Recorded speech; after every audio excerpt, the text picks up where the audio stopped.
नमस्कार। आज विवेचना करने जा रहे हैं जिनकी आज जन्म जयंती है। जी हाँ, भारत रत्न संविधान निर्माता बाबा साहब भीमराव अंबेडकर के बारे में।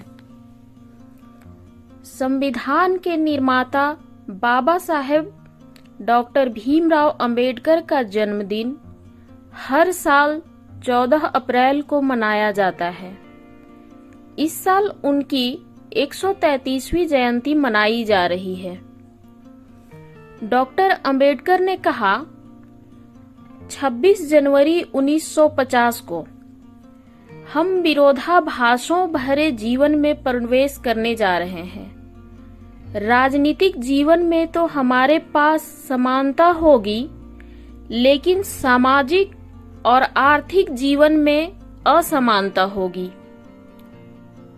डॉक्टर अंबेडकर की जयंती पर उनके जन कल्याण के किए गए अभूतपूर्व योगदान को याद किया जाता है। भीमराव अंबेडकर ने भारत का संविधान लिखा था। 31 मार्च 1990 को मरणोपरांत सर्वोच्च नागरिक सम्मान भारत रत्न से सम्मानित किया गया था उन्हें।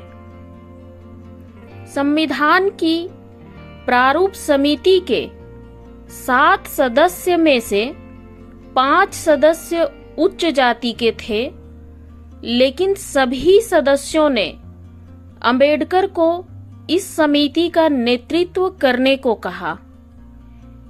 एडविना माउंटबेटन ने डॉक्टर अंबेडकर से यह कहा था कि वे निजी तौर पर खुश हैं कि संविधान निर्माता की देखरेख अंबेडकर कर रहे हैं, क्योंकि वे ही इकलौते प्रतिभाशाली शख्स हैं जो हर वर्ग और मत को एक समान न्याय दे सकते हैं। देखते हैं उनकी परवरिश। डॉक्टर भीमराव अंबेडकर का जन्म 14 अप्रैल 1891 को मध्य प्रदेश के मऊ में एक गरीब परिवार में हुआ था। वह भीमराव रामजी मालोजी सकपाल और भीमाबाई की 14वीं संतान थे। उनका परिवार मराठी था, जो महाराष्ट्र के रत्नागिरी जिला स्थित अंबावड़े नगर से संबंधित था। डॉक्टर अंबेडकर के बचपन का नाम रामजी सकपाल था।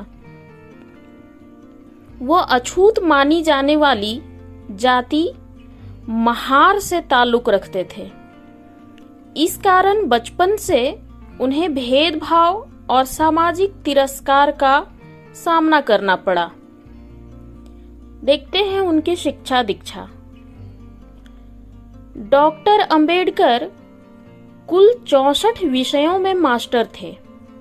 वे हिंदी, पाली, संस्कृत, अंग्रेजी, फ्रेंच, जर्मन, मराठी, पर्शियन और गुजराती जैसे 9 भाषाओं के जानकार थे।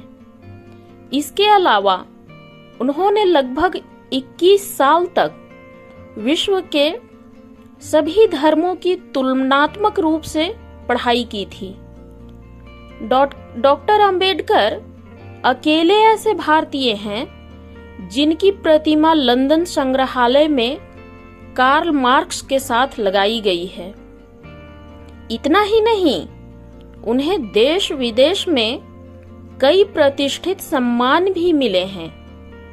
भीमराव अंबेडकर के पास कुल 32 डिग्रियां थीं। उनके निजी पुस्तकालय राजगृह में 50,000 से भी अधिक किताबें थीं और यह विश्व का सबसे बड़ा निजी पुस्तकालय था। देखते हैं उनके राजनीतिक जीवन के बारे में।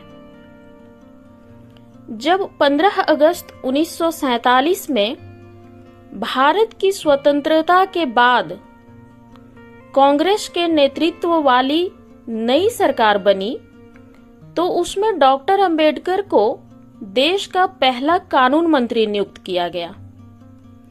29 अगस्त 1947 को डॉक्टर अंबेडकर को स्वतंत्र भारत के नए संविधान की रचना के लिए बनी संविधान मसौदा समिति के अध्यक्ष नियुक्त किया गया। उनका सपना भारत देश को लेकर क्या था, देखते हैं। वे यह आशंका जताते हैं और संविधान सभा को चेतावनी देते हैं कि अगर हमने इस गैर बराबरी को खत्म नहीं किया तो इससे पीड़ित लोग उस ढांचे को ध्वस्त कर देंगे जिसे इस संविधान सभा ने इतनी मेहनत से बनाया है। बाबा साहब ने उसी दिन कहा था कि हम सबसे अच्छा संविधान लिख सकते हैं, लेकिन उसकी कामयाबी आखिरकार उन लोगों पर निर्भर करेगी जो देश को चलाएंगे। उनकी एक और महत्वपूर्ण चेतावनी यह है कि अपनी मांगों को पूरा करने के लिए संविधानेतर आंदोलन से परहेज करना चाहिए। इसे वे ग्रामर ऑफ एनार्की यानी अराजकता का रास्ता बताते हैं। उनके मुताबिक यह संवैधानिक ढांचे को कमजोर करेगा। भारतीय संविधान के रचयिता डॉक्टर भीमराव अंबेडकर का सपना था कि भारत जाति मुक्त हो। डॉक्टर अंबेडकर का मानना था कि भारतीय महिलाओं के पिछड़ेपन की मूल वजह भेदभावपूर्ण समाज व्यवस्था और शिक्षा का अभाव है। शिक्षा पर किसी एक वर्ग का अधिकार नहीं, बल्कि समाज के प्रत्येक वर्ग को शिक्षा का समान अधिकार है। 6 दिसंबर 1956 को 63 साल की उम्र में अंबेडकर के निधन के थोड़ी देर बाद प्रधानमंत्री जवाहरलाल नेहरू ने भी कहा, संविधान बनाने में डॉक्टर अंबेडकर से ज्यादा ध्यान किसी और ने नहीं दिया और न ही किसी और ने उतनी परेशानी उठाई। अंबेडकर ने कहा था, He who is not a slave of circumstances and is always ready and striving to change them in his favor, I call him free.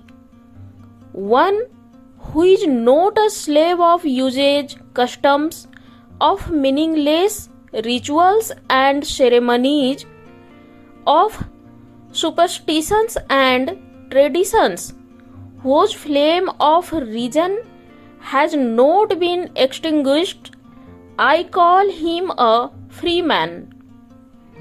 तो क्या अंबेडकर मानने का अर्थ केवल उनके द्वारा दिए अधिकारों के महिमा मंडन तक है, या उनके विचारों को अपनाकर मानव के स्वयं के विकास को प्रेरित करना है? क्या आज रीति रिवाजों, अर्थहीन अनुष्ठानों और समारोहों, अंधविश्वासों का गुलाम कोई नहीं है? क्या तर्क समाज में हावी है, या सत्य और तर्क आज बेईमानी हो गए हैं? अंबेडकर को याद करने का अर्थ होगा उनके विचारों को समझना और पालन करना। धन्यवाद।